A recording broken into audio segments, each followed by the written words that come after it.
Hello everybody, my name is Grace and I'm going to read chapter 2 and chapter 3. Chapter 2, Sunny California. In 1969, Barry Gordy moved his Motown office to Los Angeles, California, and had the Jackson 5 move with him. Gordy wanted them to live in California so they could record music there. Joe and Catherine Jackson were still there. Joe and Catherine was doing back in Indiana. They were closing up their house so they could move to LA too. For a while, Michael lived part-time with Mary Goldie. The rest of the time, he lived down the street with a neighbor.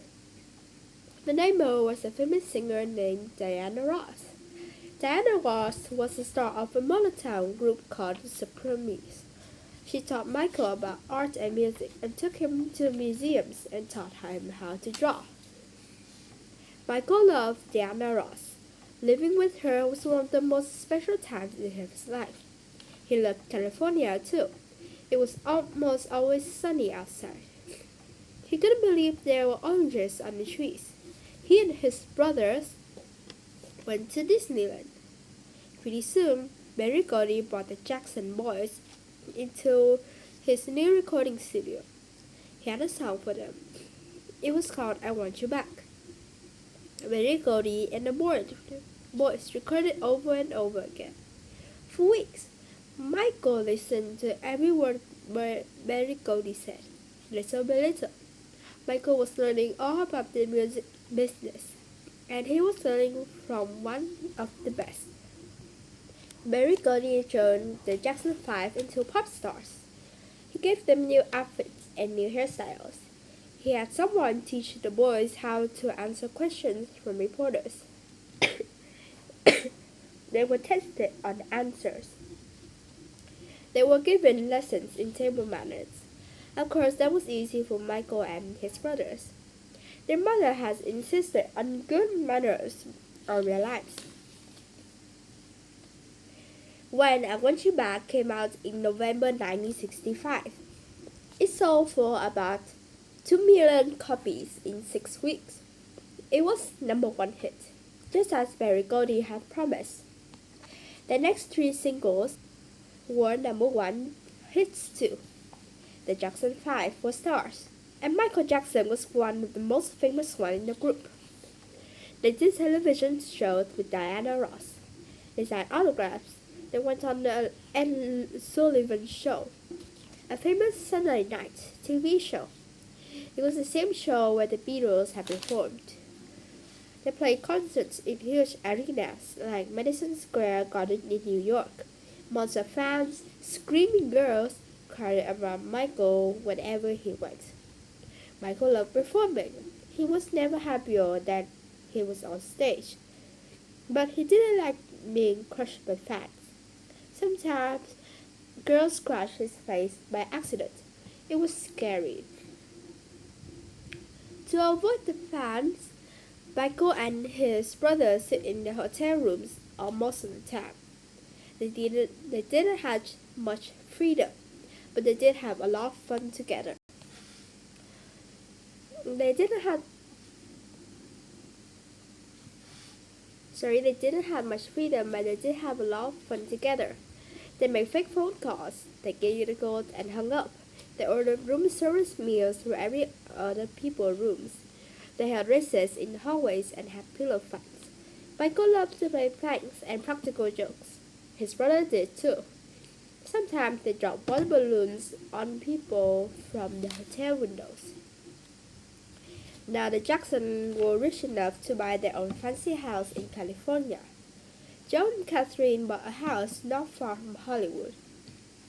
The whole family lived there together for many years. His early teen years were good times for Michael. He was still working non-stop, but at least he was having some fun in his time off. But as Michael grew older, he got hit with all problems that teenagers face. Except, he wasn't like other teenagers. He was a famous singer. It was harder to grow up being Michael Jackson, rich, famous, and with everyone watching all the time. Chapter 3 Big Changes. By the time Michael was 14 years old, he was miserable about the way he looked. He wasn't a little cute kid anymore. Often fans were surprised or disappointed when they met him. Some didn't even recognize him. They were hoping to meet the person who was on the cover of the Jackson 5 albums. That he was a skinny teenager, growing tall. The growth spurt wasn't the worst part. The worst part was his face. It broke out pimples. His father and brothers teased him about it all the time. They teased him about his nose, saying it was too big. Michael couldn't stare in the mirror. He even washed his face in the dark, so he wouldn't have to look at himself. From then on, Michael became super shy. He spoke in a soft voice. He couldn't look people in the eye, and he didn't want to go out in public. Michael's father didn't show much respect for Michael's feelings. Sometimes he brought fans into Michael's hotel room while Michael was sleeping. Michael would wake up and fans would be right there staring at him.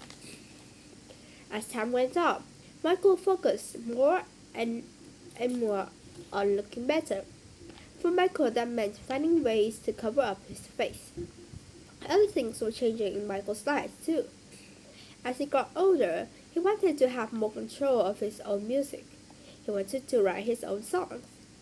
Michael talked to Barry Gordy about it, but Gordy said no. So in 1976, the Jacksons left Motown. Michael was almost 18 years old.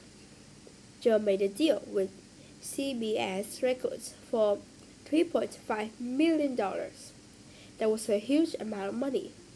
Best of all, now Michael could write his own songs and control how the record sounded. The only problem was that Jermaine Jackson didn't want to leave Motown. He was an adult now, and he had married Barry Gordy's daughter. So Jeremy quit the band. Randy Jackson took Jeremy's place. From then on, they couldn't call themselves the Jackson 5.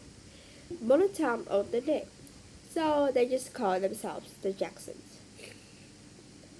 Michael was sorry to leave Barry Gordy, but Michael was a smart businessman by now. A year later, Michael got an exciting call from Diana Ross. She wanted him to be in a movie with her. Diana was going to star in The Wiz, the story based on The Wizard of Oz, but it was set in New York City. Michael would get to play the Scarecrow. He was so happy because he had to wear a lot of makeup. It covered up his pimples. He also loved dancing in the film. Diana complained that Michael learned his dances too fast and made everyone else look bad. But Michael couldn't help it. When it came to dancing, he was just that good. The Wiz was not a hit. In fact, it was a flop. But Michael loved making the movie. That's the part of his dream now, to become a movie star. On the set of Wiz, Michael became good friends with a man who would change his life in many ways. That man was Quincy Jones. Quincy was a brilliant record producer, just like Barry Gordy, but Quincy didn't work for Motown. He worked for himself. Like Barry, he was kind and helpful to Michael. One day, the movie set, Quincy heard Michael pronounce a word wrong. Very quietly, he told Michael how to say it the right way. Michael was so grateful. From that moment on, the two of them were friends. Quincy became like a father to Michael. The timing was perfect for Michael. Now that Michael had left Motown, he was getting ready to make some changes in his own music. Quincy Jones had the right person to help make that happen. In August 1979, Michael put on a solo album produced by Quincy. The album was called Off the Wall. Quincy talked other big stars into writing songs for the album. Paul McCartney, one of the Beatles, wrote one of the songs. That same month, Michael turned 21.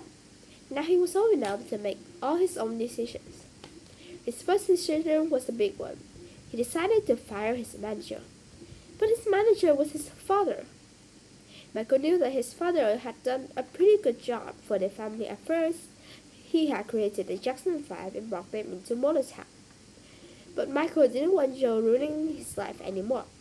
From now on, Michael was going to run his own life. No one would be able to tell him what to do. So that's all of chapter 2 and chapter 3, and I will see you next time. Bye!